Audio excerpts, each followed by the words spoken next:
Hi friends, നമ്മൾ Honda ഹൈനസിൻ്റെ duplicate key ഇറങ്ങിയിട്ടുണ്ട്. നമുക്ക് ആ ഡ്യൂപ്ലിക്കേറ്റ് കീ ചെയ്യുന്നത് എങ്ങനെയാണെന്ന് നോക്കാം. ഓക്കെ, ഇതാണ് കീ. ചെയ്യുന്നത് എങ്ങനെയാണെന്ന് നോക്കിയിട്ട് വരാം.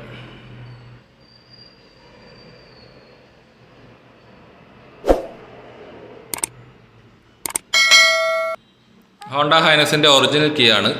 അപ്പോൾ ഇതിൻ്റെ ഡ്യൂപ്ലിക്കേറ്റ് കീ ഇറങ്ങിയിട്ടുണ്ട്. അത് വണ്ടി ഇറങ്ങി ഒരു 2 ആഴ്ച കഴിഞ്ഞപ്പോൾ തന്നെ ഡ്യൂപ്ലിക്കേറ്റ് കീ ഇറങ്ങിയിട്ടുണ്ട്. നമ്മൾ ഈ വീഡിയോ ചെയ്യാനായിട്ട് കുറച്ച് ലേറ്റായിപ്പോയി. അപ്പോൾ ഒറിജിനൽ കീ ഇതാണ്.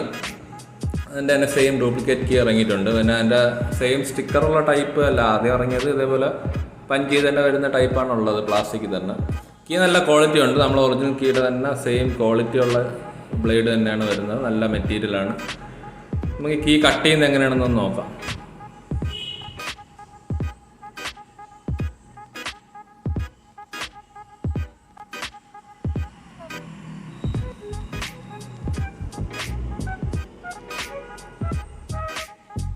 ഓക്കെ, കീ കട്ട് ചെയ്ത് കിട്ടിയിട്ടുണ്ട്. ഒറിജിനൽ കീയുടെ അതേ കട്ടിങ് തന്നെ ഡ്യൂപ്ലിക്കേറ്റ് കീയിൽ വന്നിട്ടുണ്ട്. നമുക്കിനി ഇത് വണ്ടിയിൽ ചെക്ക് ചെയ്ത് നോക്കാം. 2 കീയും സെയിം ആണ്. നമുക്ക് ആദ്യം ഒറിജിനൽ കീ ഇട്ട് ഇഗ്നിഷൻ ഓൺ ചെയ്ത് നോക്കാം. ഓക്കെ, ഇഗ്നിഷൻ ഓൺ ആവുന്നുണ്ട്. ഹാൻഡിലൊക്കെ വീഴുന്നുണ്ട്. ഓക്കെ, പക്കയാണ്. ടാങ്ക് ഓപ്പൺ ആവുന്നുണ്ട്. ഇത് ഒറിജിനൽ കീ ആണ്.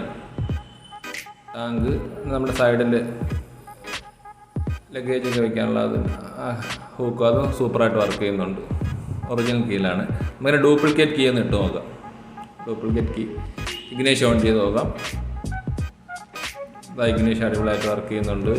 ഹാൻഡിലൊക്കെ നോക്കാം. ഹാൻഡിലൊക്കെ വർക്ക് ചെയ്യുന്നുണ്ട്. ഓക്കെ, ടാങ്കൊന്ന് തുറന്ന് നോക്കാം. ടാങ്കും ഈസി ആയിട്ട് തുറക്കുന്നുണ്ട്.